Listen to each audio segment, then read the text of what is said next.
abra no livro de Atos dos Apóstolos, capítulo de número 2, versículo de número 42. Livro de Atos dos Apóstolos, capítulo de número 2, versículo de número 42. Amém, meus irmãos? Amém.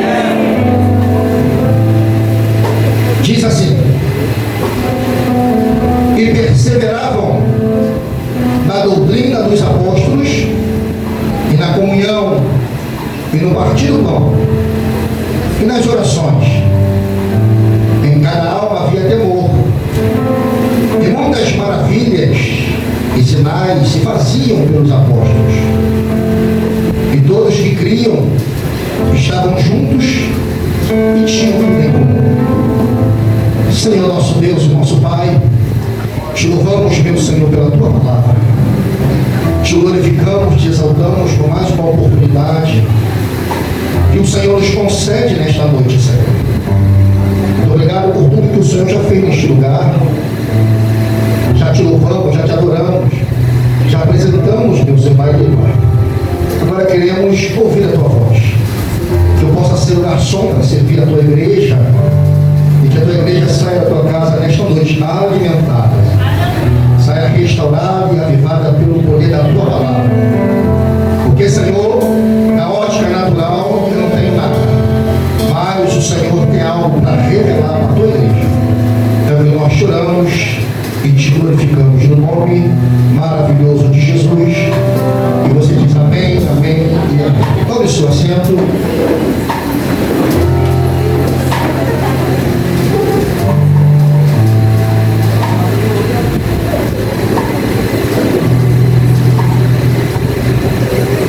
A pastora Carmen deu um versículo introdutório nesta noite, na abertura do culto, no livro de Josué, capítulo 24, versículo 15, na última parte, que diz: eu e minha casa serviremos ao Senhor. Josué, quando falou isso, ele estava no fim do seu ministério. No capítulo 23, ele tinha reunido os anciãos,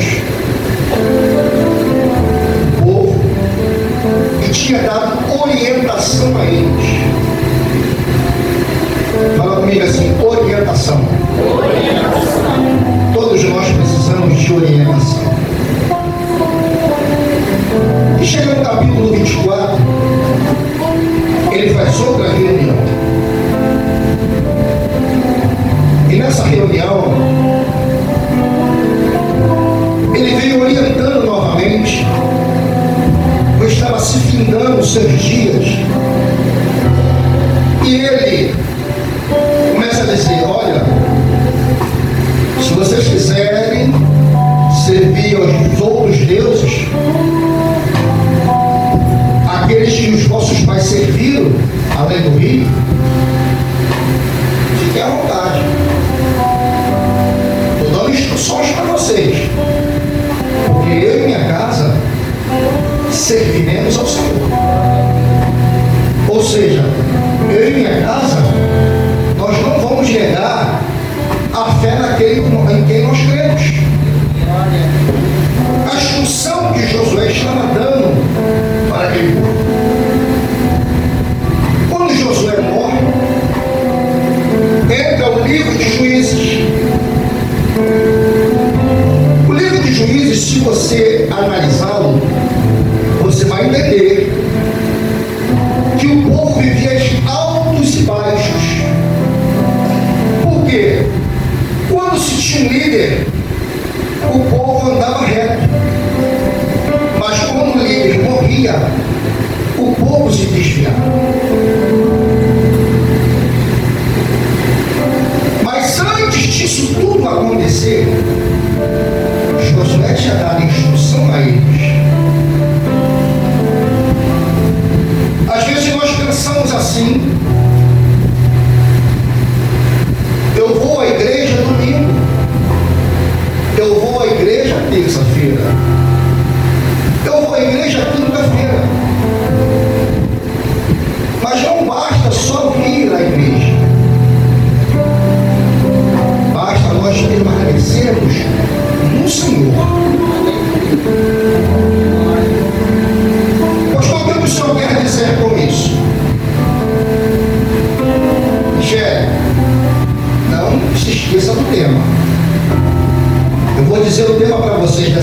mensagem hoje. O tema é uma conversão sem transformação é imitação. Dedo de profeta. Põe riche no nariz do seu irmão. Diz para ele assim: conversão sem transformação é imitação. Agora olhem para cá. Deus não nos fez clone. O seu DNA é só seu. Não existe. Olha para a sua mão. Só você tem essa impressão digital. Ninguém mais tem ela. Existem milhões no mundo, mas só você é único. Deus ele não fez plágio, não fez clone, não. Você é único. E conversão, o que é conversão, pastor? Conversão é você está caminhando e quando você conhece a verdade, você dá uma volta e segue para o caminho certo. Isso é conversão. Conversão é quando nós damos a volta e andamos nos caminhos certos. Nós nos despojamos de todas as imundícias da carne, como nos diz lá em Gálatas, capítulo de número 5, versículo de número 22, se não me falha a memória.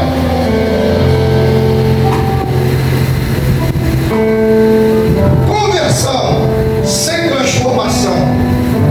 Pastor, eu sou convertido há 15 e há 20 anos. Sim. O que mudou em sua vida?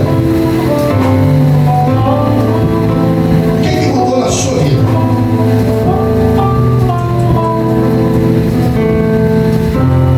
Porque quando eu me converto e tenho uma vida transformada, eu me encaixo naquilo que Paulo fala à igreja de Roma.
conselho com aqueles que podem nos aconselhar, nos dando uma direção certa, para que o Senhor venha trabalhar na nossa família, no nosso casamento, porque toda orientação certa, as coisas estão certas.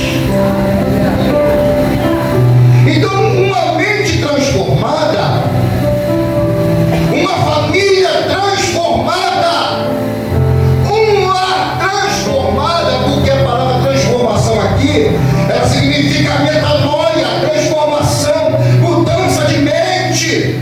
Nós não temos que tomar forma do mundo. O mundo é casou, separa. Na palavra não. Casou até que a morte vos separe. Casou até que a morte vos separe. Uma família transformada. Acontece isso aqui que nós lemos. Paulo dizendo, para que experimenteis. Quem quer experimentar? Qual seja, olha só, para que experimenteis qual seja. Aí ele vem dizendo, a boa, agradável, perfeita vontade de Deus. Pastor, como que eu vou com a minha família, com a minha casa, experimentar a boa e agradável e perfeita vontade de Deus, se eu não tenho um tostão? Pastor, também não tenho.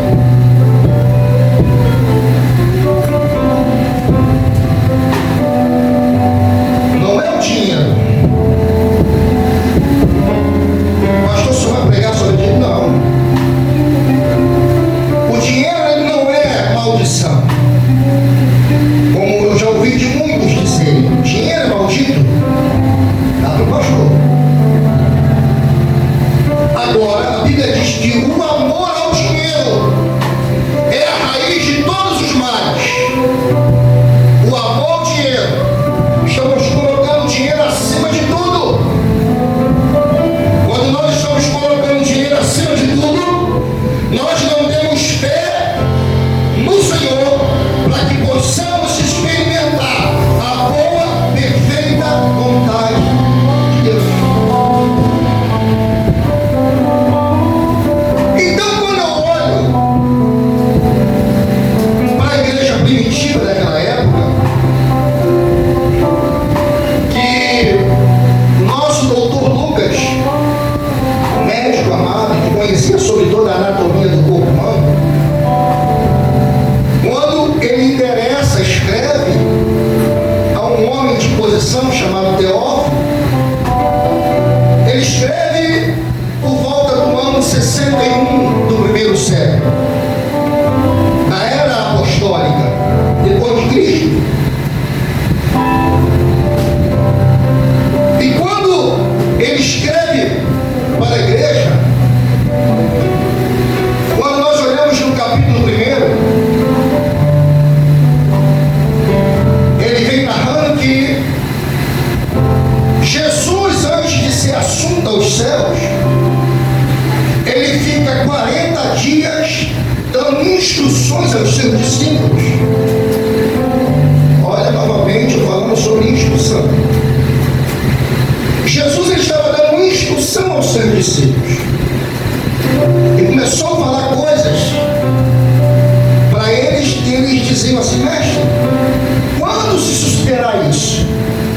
E ele vira para os seus discípulos e diz: não importa vos saber agora, mas vocês receberão virtude ao descer sobre vós o Espírito Santo, e sereis testemunhas, tanto em Jerusalém, Samaria, Judeia, até os confins da terra. E quando ele falou isso, ele começa a ser elevado às alturas. E diz que havia 500 discípulos ali, uma multidão.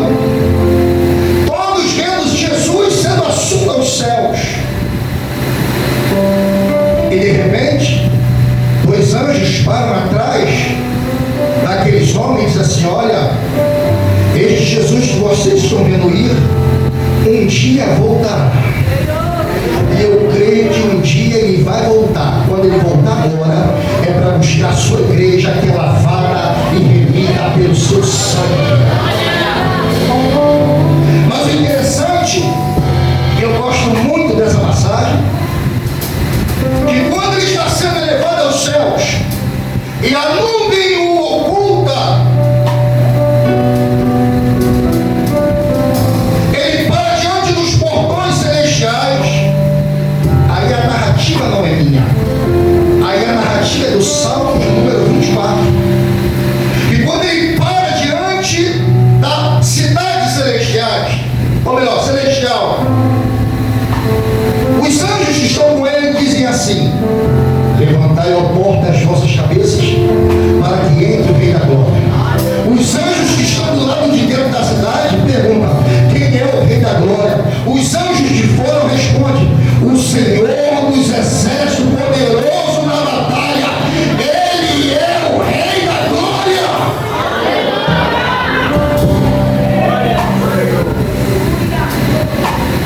Entra o capítulo 2, que é uma promessa que tinha sido feita alguns anos atrás pelo profeta Joel, que o Espírito Santo desceria sobre a igreja. Aí entra o capítulo 2, e cumpriu-se o dia de Pentecostes. Estavam todos reunidos no mesmo lugar, e ouviu-se um som como se de um vento veemente e impetuoso encheu toda a casa, e foram vistas línguas repartidas como se de fogo, e todos foram cheios do Espírito Santo e começaram a falar línguas que ninguém entendia.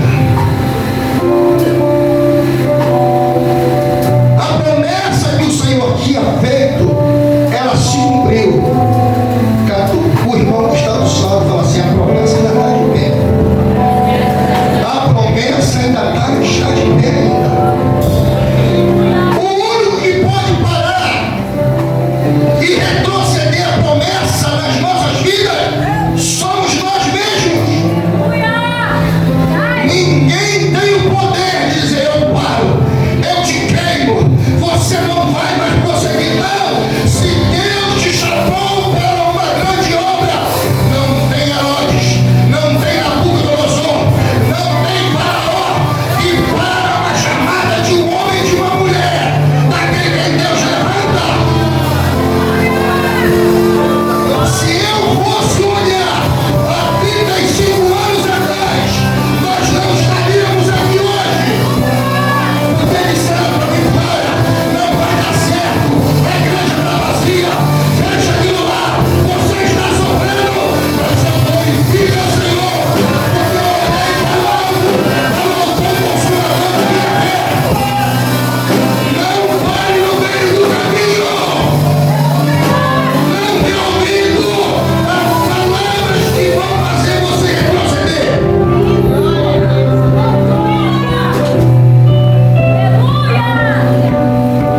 Glória a Deus, aleluia. Pedro é um cara meio sanguíneo. Existiam 17 nações que estavam naquele dia ali. Havia uma festa naquele lugar. Segundo alguns historiadores, que não é uma contagem certa, mas segundo eles, alguns dizem que haviam 3.000 pessoas naquela festa.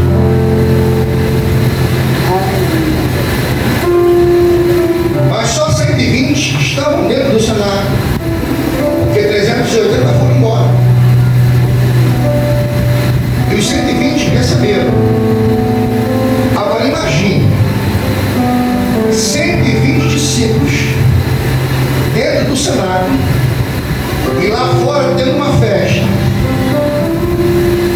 Uma festa do Pentecostes, que era conhecida como a festa das semanas, ou festa das primícias lá no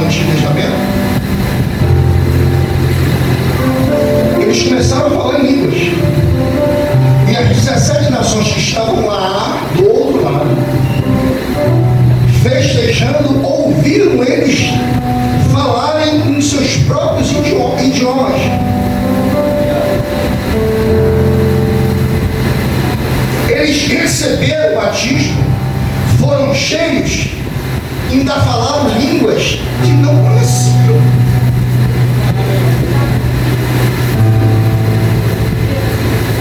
E quando eles olharam para os discípulos, eles disseram assim: estão embriagados. Eles estão embriagados. Pedro, cheio do Espírito Santo, ele sai no meio dos discípulos. Eu posso até conjecturar. Ele disse: Pedro cortou a orelha do servo do sumo sacerdote, ele vai arrumar um problema. Segura o cara aí, rapaz. Pedro sai no meio deles e começa a pregar. O que eu aprendo aqui, irmão, isso aqui é muito forte. Eu só estou na introdução. Para isso eu estou me prendendo aqui para ser bem calmo, para que você entenda que está sendo ministrado. Então Pedro, ele sai no meio e começa a pregar. O que eu entendo aqui com a pregação de Pedro, não estou dizendo que não é para ser feito, é para que se estude, para que se forme, para que se tenha um bom vernáculo. Eu nunca preguei sobre isso. Só que quem convence o homem do pecado é o Espírito Santo, através da palavra. Observe que após Pedro pregar, quase 3.000 almas se convertem. Está no versículo anterior do que nós lemos, o 41, nós lemos o 42. O que eu aprendo que falar em línguas, pular o poder, não que eu não goste disso, que eu gosto do mistério, de pular, de correr, de gritar, eu gosto, mas não é o mistério, não é o meu pulo, não é o meu grito, não é a minha língua estranha que vai salvar o pecador, é a palavra que vai fazer efeito na vida do pecador. Mas antes, olhe para cá, receita, eu preciso estar cheio. Eu preciso estar tem muita gente para pouco barulho. Eu preciso estar cheio. Porque vazio, até uma lata vazia faz barulho. Agora uma lata cheia, você bate nela, o som é um pouco abafado. Porque quando eu estou vazio e prego, porque o Senhor não tem compromisso com o homem, ele tem compromisso com a sua palavra, ele não vai deixar de salvar, porque o cabra, melhor, cabra não, me perdoa, a palavra chula, pela pessoa que está pregando, ele não vai deixar de salvar pela pessoa que está pregando que tem a vida correta, porque ele tem compromisso com a sua palavra, ele salva por causa da sua palavra.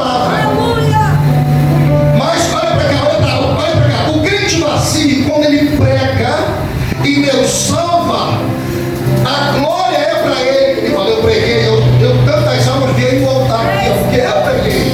Porque eu já ouvi pessoas dizerem isso, amigos meus que pregam, e dizem: eu fui pregar em tal lugar e Jesus salvou tanta gente lá, porque eu estava pregando. Eu falei: Jesus salvou porque é Deus, porque a sua palavra é poderosa e ela não volta vazia.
levantar e vai curar.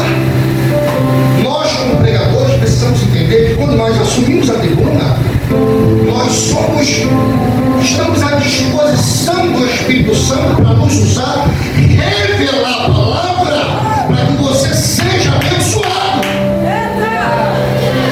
Para isso nos preparamos, fazemos jejum, nós oramos para que o Senhor reaja. Aí eu vou começar a pregar. Eu tenho 14 minutos. Dá uma rajada de glória.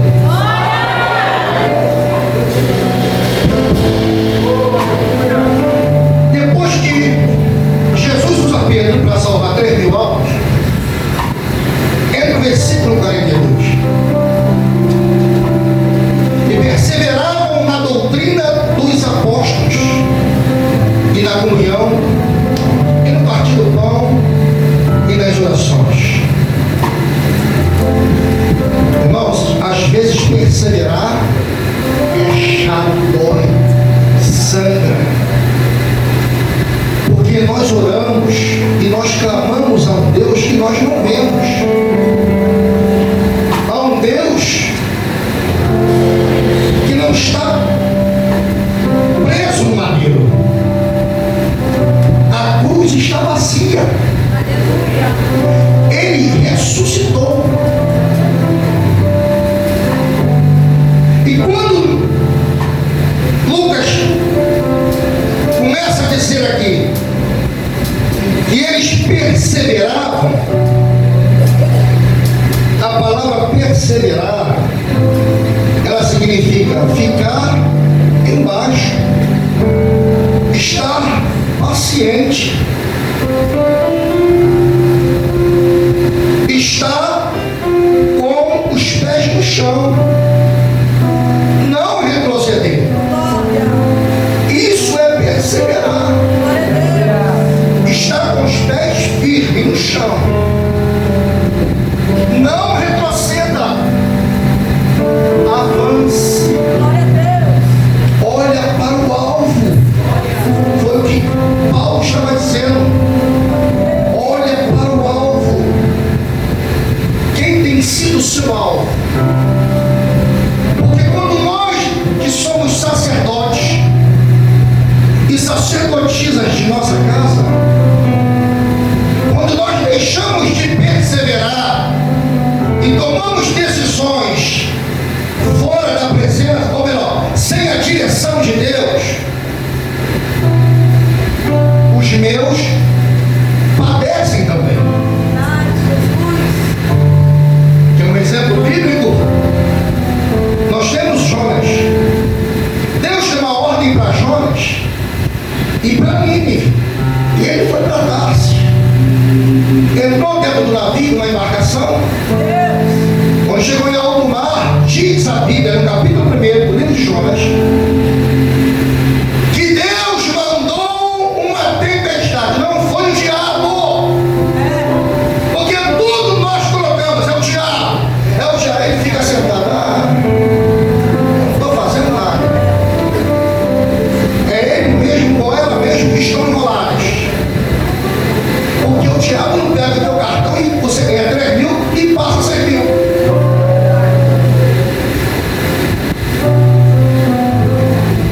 Estou enrolado. Eu estava lendo essa semana. Estou enrolado. É o devorador que está na minha casa. Você é o devorador que está gastando mais do que ganha. Aí tem que colocar a culpa no devorador? Não! Você não é um bom administrador da sua casa. Como Michele pediu para mim, eu estava lendo e chegando numa parte que ele dizia assim, ó, tem muita, e estou lendo sobre batalha espiritual. Cara, o devorador entrou na minha vida. O devorador entrou na sua vida, rapaz. Eu sou o próprio devorador, eu gastei mais do que podia. Eu caí porque a mulher, eu sei, o que quis?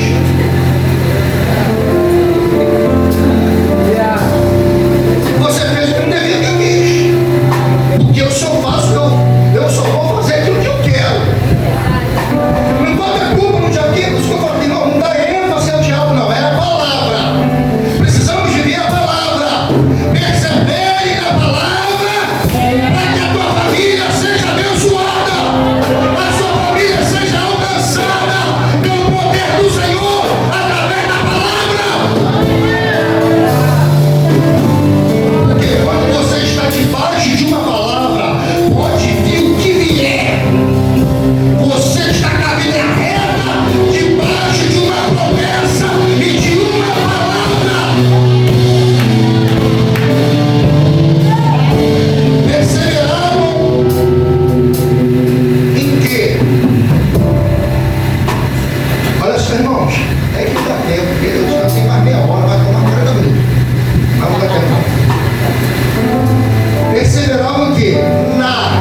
na ortopraxia dos apóstolos. O que é isso, pastor? Vou te explicar. Eles perseveravam na ortodoxia, no ensino correto, na ortopraxia, na prática correta dos apóstolos.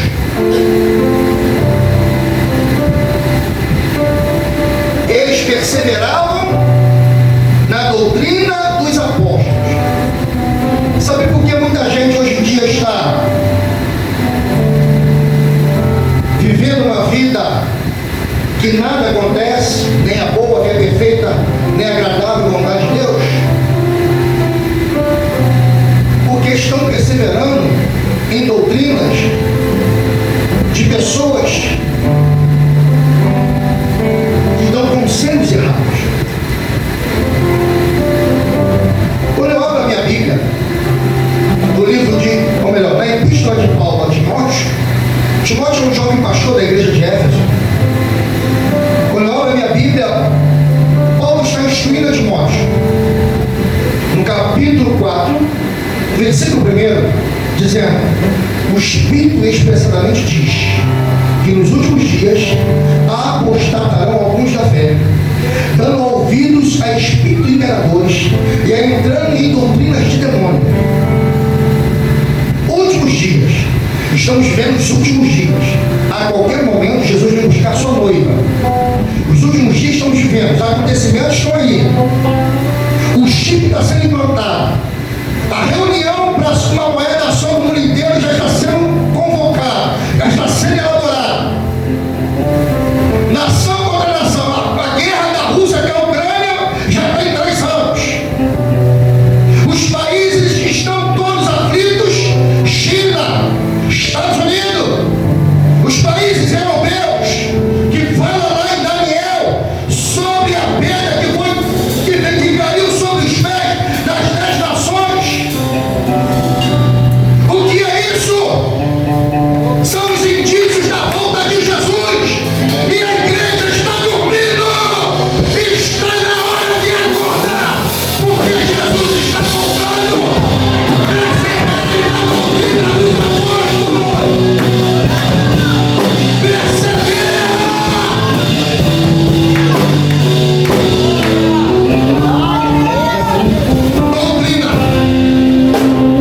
Doutrina não é isso aqui. Não é roupa. Roupa é costume. Roupa é temporal. Eu posso adquirir esse costume aqui por um determinado tempo. Depois não. Agora a doutrina é ensino e instrução. Você está sendo instruído pela palavra. Eles perseveravam na doutrina dos apóstolos. Porque quando nós olhamos no Evangelho de Mateus, no capítulo 24, nós olhamos ali o sermão profético do Senhor, escatológico, e vem dizendo que muitos loucos vêm vestidos de ovelhas, sapatinho de lã. Esquenta não, meu filho. Essa luta está passada. Está precisando de alguma coisa? Depois que ele ganha a sua confiança, pronto. Aí ele começa a dissimular no meio da igreja, que nós chamamos disso de satanista. Os satanistas têm entrado dentro das igrejas hoje em dia com sapatinho de lã. E se o líder não tiver visão espiritual, ele destrói a igreja toda. Quem já leu o livro do Daniel Mastral de Rebecca Bron sabe do que eu estou falando. Ele entra dentro da igreja se passando de bonzinho, mas o seu intuito é dividir a igreja, trazer contenda, trazer para si todos aqueles que não estão ligados na doutrina dos apóstolos, para entrar em doutrinas de demônio. Meu Deus, irmãos.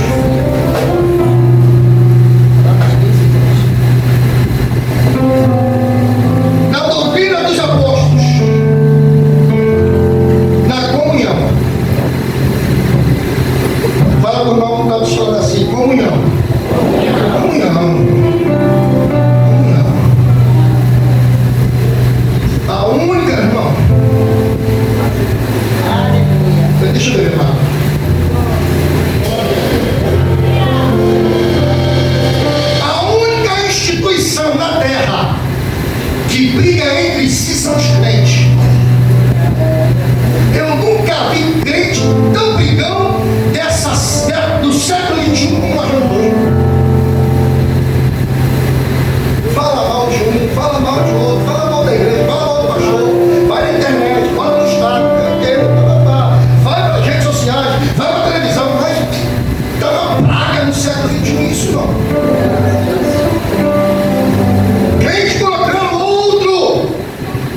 justiça.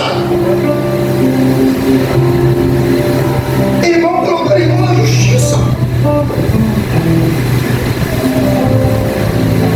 Comunhão, irmãos. O que é comunhão? A palavra comunhão significa koinonia. Koinonia quer dizer pacificação mútua. Mas você tem que ser passivo comigo. Eu e você tem que ser mútuo. Olha como está o seu lado. Você está com cara de delegado aí.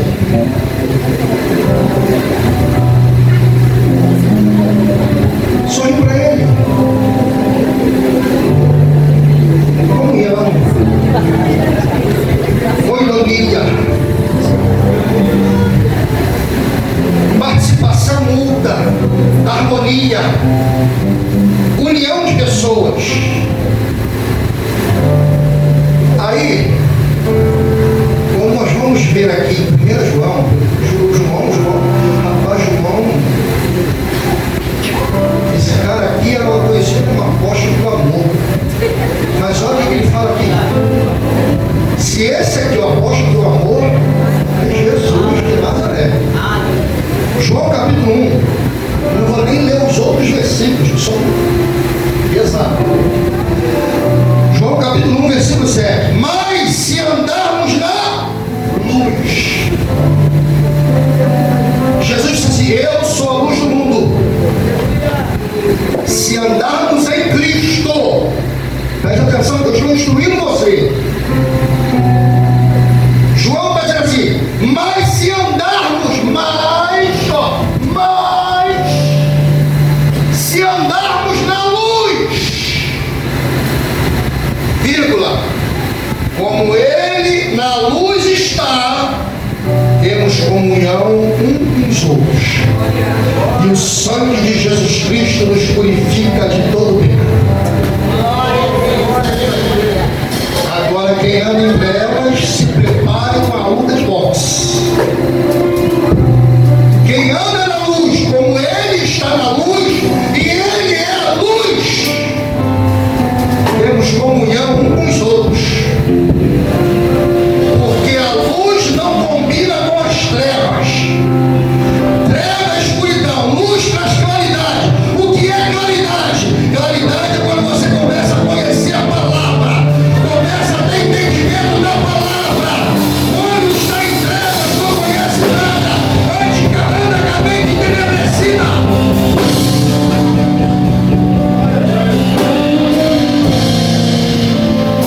Por isso somente está em confusão no meio da igreja.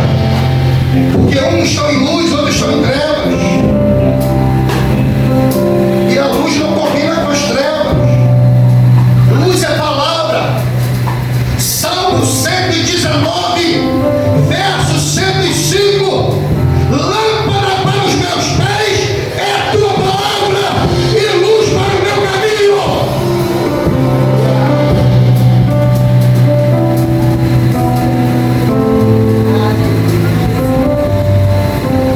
Comunhão no partir do pão e nas orações, na ceia, nas orações. Eu lembro de uma passagem do capítulo 12 do livro de Atos dos Apóstolos, porque o livro de Atos dos Apóstolos ele era para ser conhecido como Atos do Poder do Espírito Santo, ou Atos do Espírito Santo.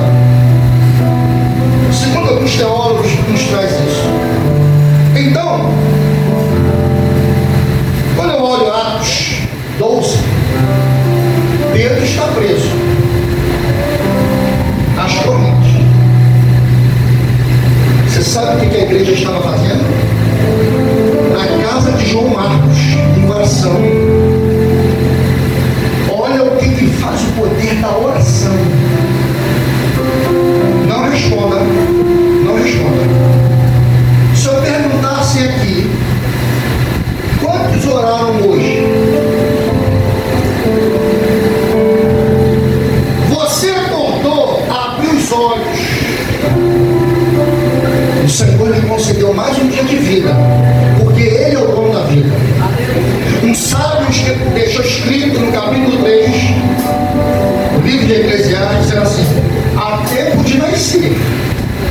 há tempo de morrer. Se você acordou hoje, é pela misericórdia do Senhor, Ele lhe concedeu mais um dia de vida. Se Ele lhe concedeu mais um dia de vida, é porque o propósito dele é deixar de pé a sua vida.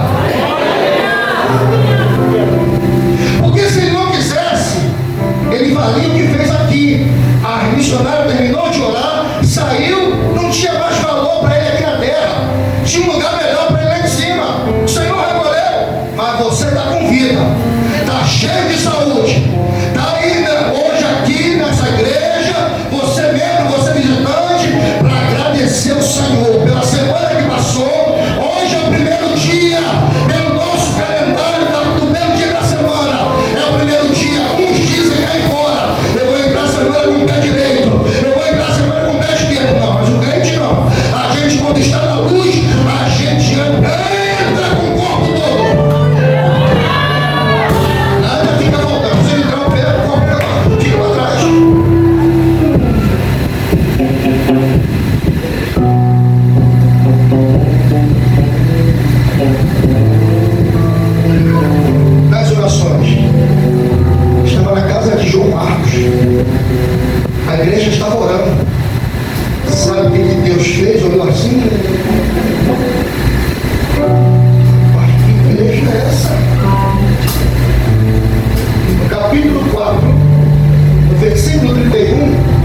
Nós vivemos pelas coisas que não se veem, que são eternas.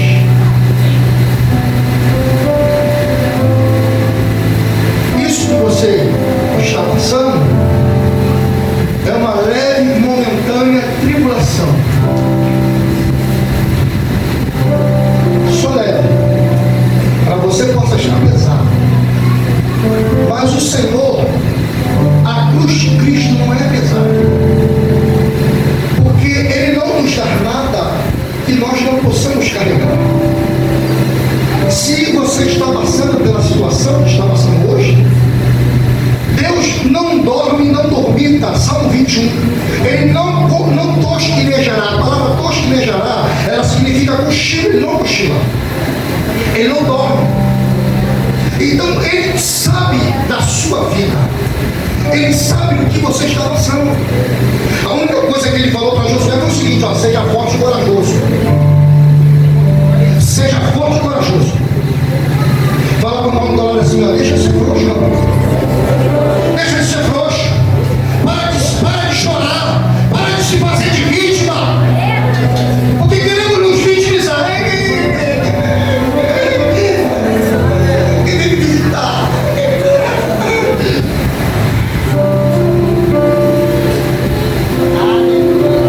Por cada alma havia temor, e muitas maravilhas e sinais se faziam pelos apóstolos. Muitas maravilhas e sinais, prodígios. Quando você está na posição, sinais, prodígios, maravilhas acontecem. Conversão, céu se abre, cura. O nosso irmão Renato, se eu estiver mentindo, você pode falar isso agora aqui. Cadê? Na quinta-feira, foi falar que o seu pai estava com câncer, não foi, Diego? Não foi? Não foi? E o que falaram agora, depois que nós oramos na quinta-feira? Que o câncer não apareceu, não, o diagnóstico. Quem fez isso, irmãos? Sinais e maravilhas. Para fechar, e todos os que criam, precisa crer, estavam juntos, unidos, e tinham tudo em comum. Tenho 2 reais. Você não tem? Diga um para um. Estou comendo na cantina. Irmão? Estou sem dinheiro. Não, irmão. Paga para você, paga para mim hoje.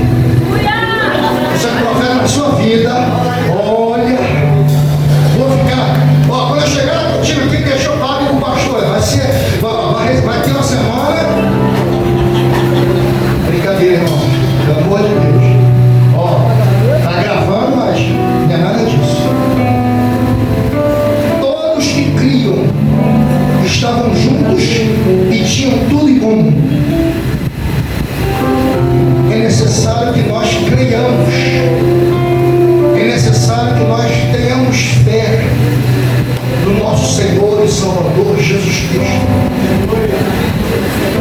Senão nada acontece. Não adianta eu fazer sacrifício sem crer naquele que pode fazer todas as coisas. O maior sacrifício já foi feito na cruz do Calvário,